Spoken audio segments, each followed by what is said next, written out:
Subhanallah. Assalamualaikum warahmatullahi wabarakatuh. Saya nggak tahu karena puasanya atau karena panasnya jawab salamnya lemes banget. Panas banget. Sekali lagi ya, biar semangat. Assalamualaikum warahmatullahi wabarakatuh. Alhamdulillah, terima kasih banyak bapak-bapak guru, ibu-ibu. Saat ini buat Anda yang berada di Indonesia bagian timur lagi siap-siap pastinya untuk berbuka puasa ya, siap-siap saja dulu. Dan buat yang Indonesia tengah dan barat sabar ya. Kali ini kita akan mengangkat tema, akan berbicara mengenai pemuda. Tadi kita sudah lihat cuplikan tentang anak muda ya, begitu banyak anak muda Indonesia yang berprestasi. Pemuda itu ideal dengan rebel atau pemberontakan ya, kreativitas ya, dan banyak ya revolusi di dunia ini yang digawangi oleh para pemuda. Seperti juga kemerdekaan Indonesia ya kan, Indonesia bersama merdeka juga tentunya atas jasa para pemuda tentunya. Nah, warahmatullahi wabarakatuh. Bismillahirrahmanirrahim. Alhamdulillahirabbil alamin. Wassalatu wassalamu ala nabiyyina Muhammadin sallallahu alaihi wasallam. Pemirsa Tablik Akbar Ramadan 1431 Hijriah, TV One di seluruh tanah air dan segenap kaum muslimin muslimat, Bapak Ibu guru dari SMA N47, mudah-mudahan senantiasa dimuliakan oleh Allah, amin. Kalau selama ini para siswa dan murid yang Badung yang dijemur, tapi hari ini Ustadz dan segenap gurunya semua ikut dijemur ya, sementara murid-muridnya nggak kelihatan yang kejemur ya, semuanya pada ngumpet di pojok-pojok. Alhamdulillah, temanya luar biasa menarik tentang anak-anak muda dalam pandangan Islam. Kita ingat bahwa pemuda itu adalah calon nahkoda yang akan mengemudikan kapal yang bernama Indonesia. Kapal yang tidak kecil, kapal yang begitu amat sangat besar, yang jumlah di kapal ini saja saat ini lebih dari 200 juta penduduk, betul? Oleh karenanya, sebagai orang-orang tua, khususnya para pendidik yang mempersiapkan mental anak-anak muda yang kelak akan menjadi generasi pemimpin di masa yang akan datang, betul-betul harus punya semangat tinggi sebagai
sebagian besar anak-anak muda yang ada di perkotaan, mereka memilih untuk tarian yang ada asalnya dari luar negeri, hip hop, tari apalagi street dance dan lain sebagainya. Tapi kita harus kasih applause yang luar biasa buat anak-anak SMA Negeri 4 itu, mereka memilih tarian tradisional.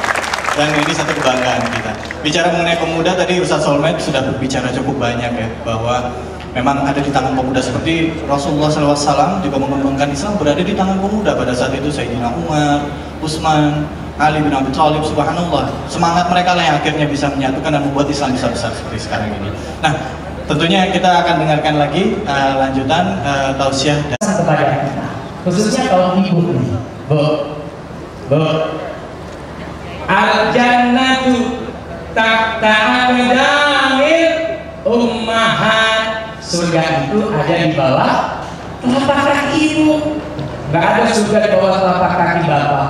Sadar nggak kalau gelar surga ada di bawah telapak kaki ibu itu merupakan sebuah penghargaan besar dari Rasul kepada seluruh kaum ibu dan perempuan, karena di kaki dan langkah ibulah generasi anak-anak kita akan bangkit. Betul? Suami dari jam 7 pagi kemana? Sudah berangkat ke kantor kerja, pulangnya jam berapa? Jam 8 malam, jam 9 malam, jam 10 malam. Siapa yang nganterin anak ke sekolah? Ibu. Jam 12 anak waspadalah. Baik, ya kita akan lanjutkan lagi. Terima kasih banyak Ustadz Soben. Sama-sama. Di segmen berikutnya akan hadir Ustadz atau Kiai Haji Zainuddin MZ yang akan bertausiah bersama kita. Jangan kemana-mana, tetaplah di Tabligh Akbar Ramadan 1431 Hijriah.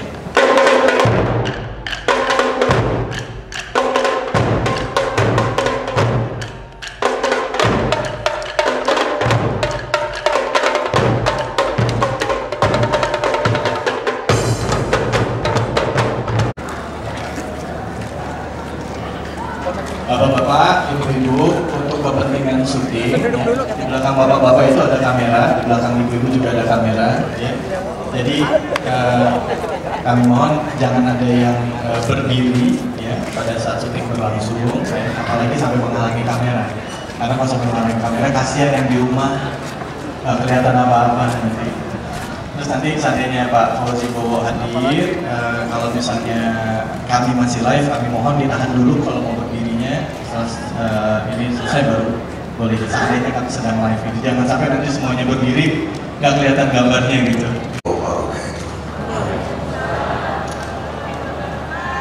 Bapak Ibu dan pemirsa TV One di seluruh tanah air, Ananda Ustadz Haji Soleh Mahmud tadi sudah bicara soal pemuda yang merupakan ujung tombak dari pembangunan suatu bangsa. Bung Karno menggerakkan bangsa itu pada waktu masih mahasiswa. Ditangkap Bung Karno, diadili oleh Belanda. Di depan pengadilan Belanda, Bung Karno pidato, judulnya Indonesia Menggugat, minta merdeka. Belanda pikir ini gendeng, anak muda berjuang ditangkap malah minta merdeka, kepengen Belanda pergi dari tanah air ini. Lalu Bung Karno diasingkan ke mana-mana, ke Tigur, ke Ende, ke Bengkulu, masuk penjara, keluar tahanan, masuk sel, keluar bui. Bung Karno, pemuda Soekarno. Baru setelah merdeka nanti Bung Karno pakai jas, pakai dasi, pidato di mana-mana. Lain orang sekarang pakai jas, pakai dasi, pidato di mana-mana, baru ditangkap.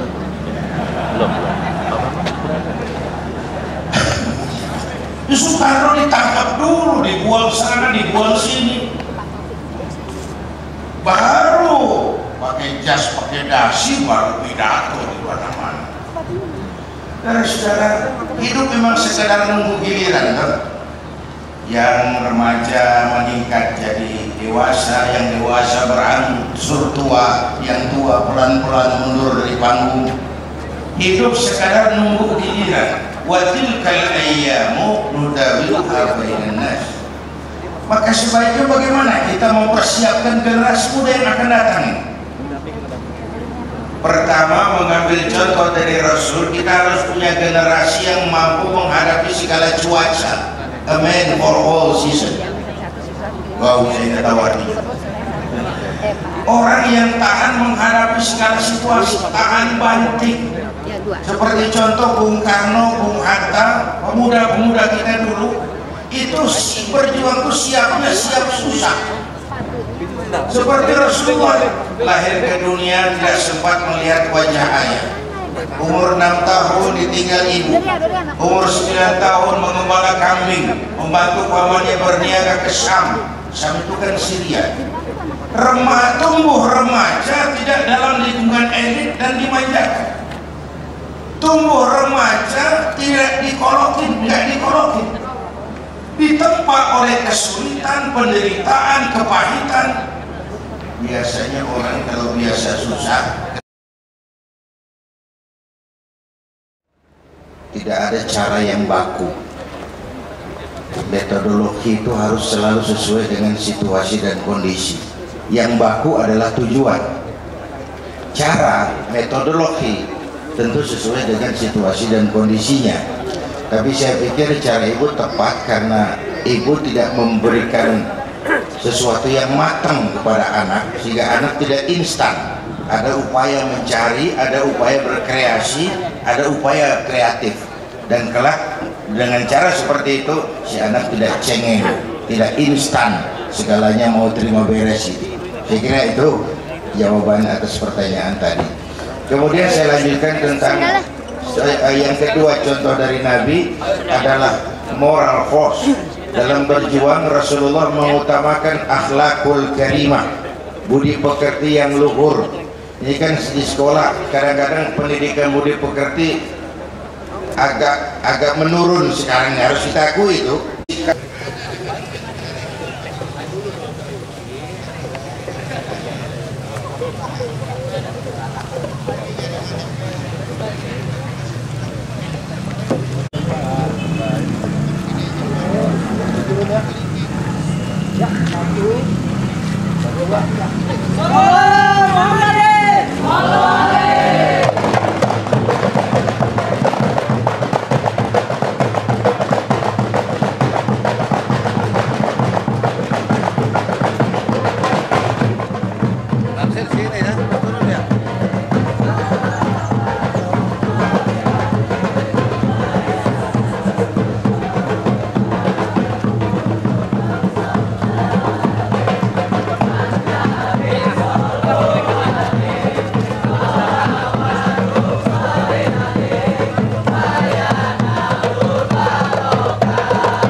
memberangkatkan anak didik kami seperti pendahulu-pendahulu yang terbiasa susah. Terima kasih. Assalamualaikum warahmatullahi wabarakatuh.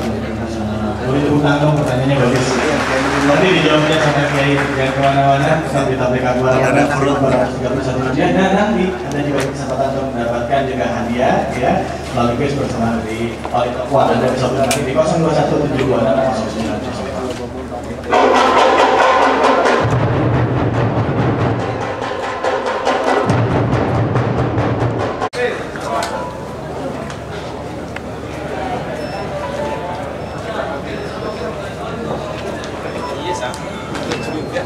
Yes.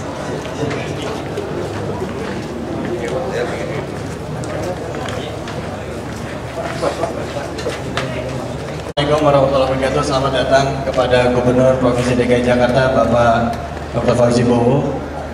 Persilakan untuk bisa bergabung bersama kami.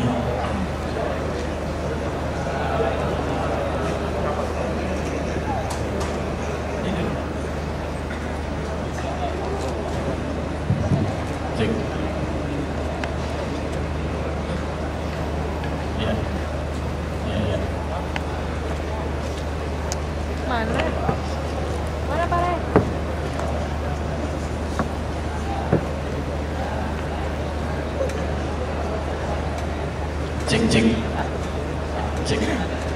satu.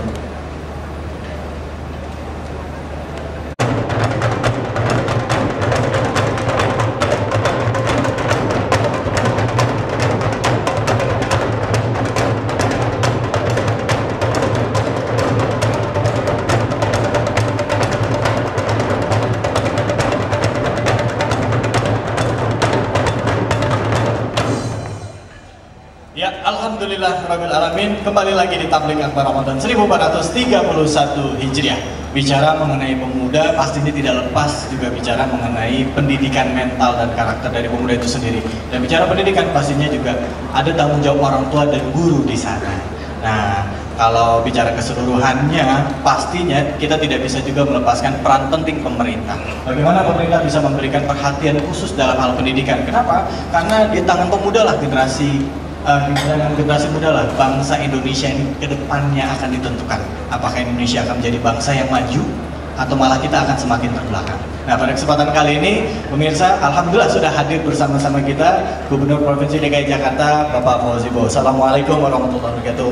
Waalaikumsalam warahmatullahi wabarakatuh. Gimana kabarnya? Alhamdulillah. Alhamdulillah sehat. Alhamdulillah sehat. Ibadah. Iya, amin. Insyaallah ibadah kita diterima Allah Subhanahu wa taala. Amin. Pak, tadi saya lagi cerita, kebetulan tema kita tentang pendidikan. Ya. Nah, apa sih yang sudah dilakukan oleh pemerintah Provinsi DKI Jakarta dalam hal pendidikan, khususnya di lingkungan Jakarta? Silakan. Bagi bangsa Indonesia sebetulnya pendidikan ini adalah komitmen, dan juga bagi pemerintah Indonesia khususnya. Mengapa? Karena kita semua yakin melalui pendidikan ini kita akan bisa melaksanakan amanah Undang-Undang Dasar, memerangi kemiskinan dan kebodohan.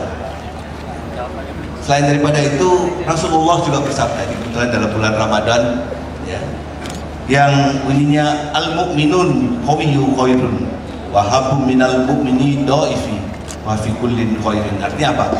Mukmin yang kuat itu lebih baik daripada mukmin yang lemah. Namun kedua-duanya tentu ada dalam keadaan yang baik.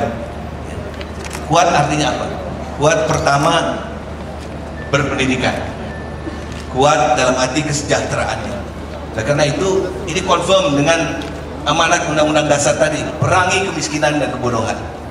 Nah, di Jakarta kami menerjemahkannya dalam bentuk yang konkret, langkah-langkah yang konkret. Misalnya apa aja? Misalnya pendidikan itu mendapatkan top prioritas di dalam anggaran kita. Subhanallah, kita berkata. Alhamdulillah. Alhamdulillah. Tahun 2010 ini dari 24 atau 20 mendekati 25 triliun anggarannya pemerintah provinsi ini, pendidikan mendapatkan hampir 24%, 23,7%. Ini luar biasa, subhanallah. 6 triliun kita peruntukkan untuk Pendidikan. Bermacam-macam. Kalau pemerintah pusat memberikan biaya operasional pendidikan dan biaya operasional sekolah, maka pemerintah provinsi memberikan tambahan yang namanya biaya operasional pendidikan. Contoh, Ya. untuk setiap siswa, ini kita di SMA nih. Ya, di SMA Negeri Batu. Mohon maaf, saya mulai dengan siswa di sekolah dasar aja. Ya. Untuk setiap siswa sekolah dasar dimanapun di seluruh Republik Indonesia ini, pemerintah memberikan biaya operasional sekolah besarnya Rp400.000 per murid per tahun. Per murid per tahun. Oke. Di Jakarta pemerintah DKI memberikan tambahan. Ya. Tambahannya itu Rp720.000 per murid per tahun. Lebih besar dong. Alhamdulillah. Allahu Akbar. Ini tidak lain tidak bukan karena kita tahu biaya pendidikan di DKI Jakarta tentu tidak bisa disamakan dengan Ya, di provinsi-provinsi lain. Ya. Dan oleh karena kita memang menyediakan anggaran itu. Untuk SMP lebih besar lagi. Biaya operasional sekolah untuk SMP itu Rp575.000 per anak per tahun di seluruh Indonesia. Di DKI Jakarta tambahannya itu Rp1.320.000. Allahu Akbar. Mudah-mudahan ini jadi makin subhanallah. Buat SMA Pak? Buat SMA karena ini belum masuk dalam program wajib belajar. Iya. Maka belum kita programkan dengan sistem yang sama. Tapi untuk pendidikan dasar sudah semua dilaksanakan. Pendidikan dasar 9 tahun itu sudah kita berikan. Ya. SMA kita berikan, tetap kita berikan meskipun ini belum masuk di dalam program wajib belajar 9 tahun. Rp900.000 untuk setiap siswa per tahun. Subhanallah. Tepuk tangannya dong kurang meriah. 900.000 per tahun per siswa. Subhanallah. Bagi kami yang penting satu, di samping daripada program pendidikan yang tadi saya sebutkan ini, kita juga menyediakan beasiswa. Jadi saya tidak ingin melihat ada siswa SMA di Jakarta misalnya, yang punya kemampuan mau belajar, berprestasi tinggi, tapi tidak bisa melanjutkan pendidikannya karena hambatan ekonomi, anggaran, karena anggaran biaya. Oleh karena itu kita menyediakan beasiswa. Tidak sedikit Yayasan Beasiswa Pemerintah Provinsi DKI Jakarta menyediakan anggaran untuk itu. Kurang lebih untuk 10.800 siswa setiap tahunnya. 10.800 siswa. Silahkan bagi mereka yang berprestasi dengan bantuan guru dan bimbingan sekolahnya, ajukan ini kepada Yayasan Beasiswa Pemerintah Provinsi DKI Jakarta. Mudah-mudahan kita akan bukakan jalan dan Allah memberikan jalan. Amin, amin ya Allah, amin. Baik, tadi sudah bicara mengenai masalah pendidikan untuk muridnya. Sekarang untuk kesejahteraan gurunya gimana nih? Hadirin hadirat yang saya hormati, pertanyaan ini kurang baik kalau saya yang jawab. Lebih afdol kalau yang menjawab itu adalah salah satu guru. Saya persilahkan. Siapa? Mungkin Pak Kepala Sekolah juga boleh di sini. Siapa? Pak Kepala Sekolah. Silakan. Nih Pak. Baik. Iya. Baik Pak. Gimana Pak? Bapak mungkin mewakili guru gitu ya. Apa yang sudah dirasakan oleh guru? Pak, mohon maaf, nama Bapak siapa Pak? Saya Pak Asikin. Pak Asikin, Kepala Sekolah di SMA Negeri 14. Pak Asikin, coba ceritakan apa yang sudah dirasakan, perbedaan apa yang dirasakan melalui kesejahteraan guru ini di tahun-tahun ini. Sangat luar biasa. Kami merasa berbeda dibandingkan dengan kesejahteraan guru di wilayah lain. Contohnya paling dekat adalah Tangerang, Banten. Kalau lihat guru DKI ini iri sekali, terutama dengan adat TKD-nya itu Pak. Ini yang sangat luar biasa. Alhamdulillah, subhanallah. Tunjangan kinerja daerah. Oh gitu. Dan jelas kita lebih sejahtera dibandingkan dengan guru di wilayah lain yang tunjangannya Masya Allah masih sangat memprihatinkan dibandingkan dengan pemberian Bapak Gubernur Provinsi DKI Jakarta. Alhamdulillah. Saya tidak ingin ada guru saya yang tidak bisa memusatkan perhatiannya, fokus kepada bagaimana mendidik anak didik. Ya. Sementara itu dia misalnya di luar jam sekolah masih harus mencari penghasilan tambahan. Itu. Dan insya Allah Pak, guru-guru di DKI Jakarta sudah tidak ada lagi yang mengajar double shift, double perahu. Alhamdulillah. Semua mengajar di satu sekolah gitu. Baik, alhamdulillah. Baik, terima kasih banyak Bapak. Bapak terima kasih banyak. Bapak Jibu, nanti kita akan lanjutkan lagi. Tadi sudah begitu banyak. Semoga sukses terus Pak. Dan yang baik ini tidak hanya bulan Ramadan, terus continue program-programnya ini. Terima kasih banyak Bapak, sukses. Kita beri tepuk tangan buat Gubernur Provinsi DKI Jakarta, Bapak Jibu. Dan nanti kita akan mendengarkan kesimpulan dari Kiai Haji Zainuddin MZ. Dan buat Anda yang menantikan kuis, nah sekarang saatnya siap-siap ya. Anda hubungi kami melalui nomor telepon yang ada di bawah ini. Silakan pada rekan saya kopi. Yang lebih baik. Ya. Mereka inilah kita patut berterima kasih. Tidak ada orang seperti saya bisa jadi gubernur kalau nggak ada guru-gurunya. Baik. Ya. Jadi Allah berfirman di dalam surat Ar-Ra'd, Inna Allah la yughayyiru ma biqaumin hatta yughayyiru ma bi anfusihim. Ya. Allah tidak akan merubah satu kaum kalau kaum tersebut tidak bekerja keras untuk merubah nasibnya sendiri. Mudah-mudahan kita termasuk kaum yang ingin merubah untuk kebaikan. Amin. Terima kasih. Assalamualaikum warahmatullahi wabarakatuh. Kiai Zainuddin MZ mungkin bisa tutup dengan doa, dan pemirsa ya, mudah-mudahan Anda kesempatan kali ini juga bisa merasakan manfaatnya, faedahnya, dan jangan lupa juga ya seorang pemuda yang soleh pasti lebih disukai daripada orang tua yang soleh, karena pemuda yang menghadapi cobaan yang lebih berat di zamannya ibarat mesin motor, baru kelihatan bedanya antara yang bagus dan yang jelek dalam kondisi yang berat. Dan ingat, penting sekali bagi kita sebagai generasi muda untuk terus memperbaiki diri kita dan juga membenahi diri kita dalam rangka membangun bangsa ini. Dan bagi para guru ya juga jangan lupa juga untuk terus mendidik anak-anaknya, jangan pernah menyerah. Nah, sebelum saya tutup dulu segmen dan juga berdoa bersama dengan dengan Kiai Jainuddin MZ. Tadi bisa disimpulkan Kiai, dan juga mungkin Kiai bisa juga menjawab pertanyaan yang tadi diberikan. Silakan. Ya, untuk ibu yang bertanya tadi, saya sampaikan satu ucapan dari Syauqi. Generasi yang paling buruk adalah generasi pemalas dengan baik.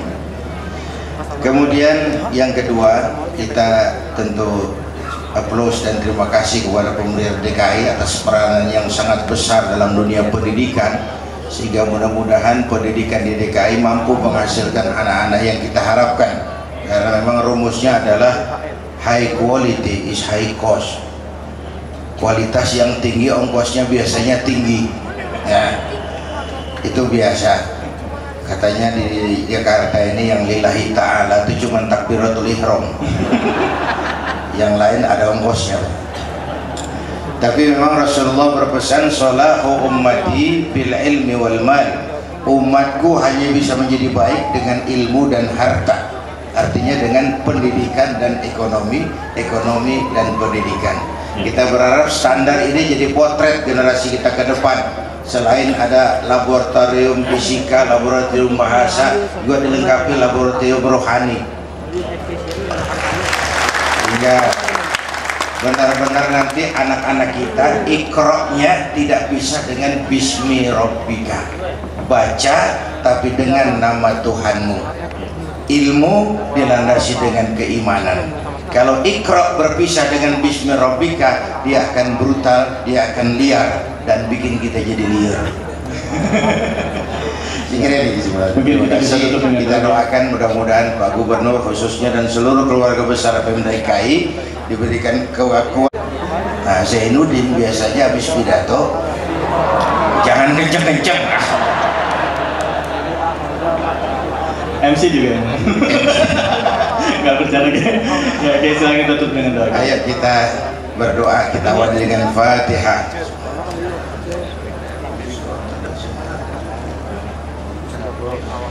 Bismillahirrahmanirrahim. Alhamdulillahi rabbil alamin. Allahumma shalli wa sallim wa barik ala sayyidina Muhammadin wa ala alihi wa sahbihi ajma'in. Allahumma ya Allah, dengan sepenuh perasaan dan pengharapan, dengan segala kerendahan dan kelemahan, kami bermohon kepadamu di keagungan Ramadan ini, jadikanlah anak-anak didik kami anak-anak yang soleh, yang solehah, yang taat kepadamu, berbakti kepada ibu bapaknya, berguna bagi agama, bangsa dan negaranya. Allahumma ya Allah, ampuni dosa kami, dosa ibu bapak kami, dosa saudara-saudara kami umat Islam. Karuniakan kepada kami rakyat dan bangsa Indonesia pemimpin-pemimpin yang takut kepadamu dan sayang kepada kami. Berikan mereka kekuatan zahir dan batin untuk dapat membawa kami rakyat dan bangsa Indonesia keluar dari kesulitan, menapak menuju hari esok yang lebih baik dan lebih pasti. Rabbana hab lana min azwajina wa dhurriyyatina qurrata a'yun waj'alna lil muttaqina imama. Rabbana atina fid dunya hasanah wa fil akhirati hasanah wa qina adzabannar. Sama-sama kita istighfar. Astaghfirullah rabbal baraya, astaghfirullah minal khataya, astaghfirullah rabbal baraya, astaghfirullah minal khataya. Rabbana atina fid dunya hasanah wa fil akhirati hasanah wa qina adzabannar. Assalamun alal mursalin walhamdulillahi rabbil alamin. Assalamualaikum warahmatullahi wabarakatuh. Salam dari kami, assalamualaikum. Salam dari kami, assalamualaikum. Tolong jawab dengan waalaikumsalam. Tolong jawab dengan waalaikumsalam. Kami dari tim nasyid Islam 47. Nasyid Islam 47. Dari kanan ada Agung dan Bintoro, ada Faiz Mega Pandu. Dengar amal soleh demi masa, sesungguhnya manusia kerugian melainkan nasihat kepada kebenaran dan kesabaran.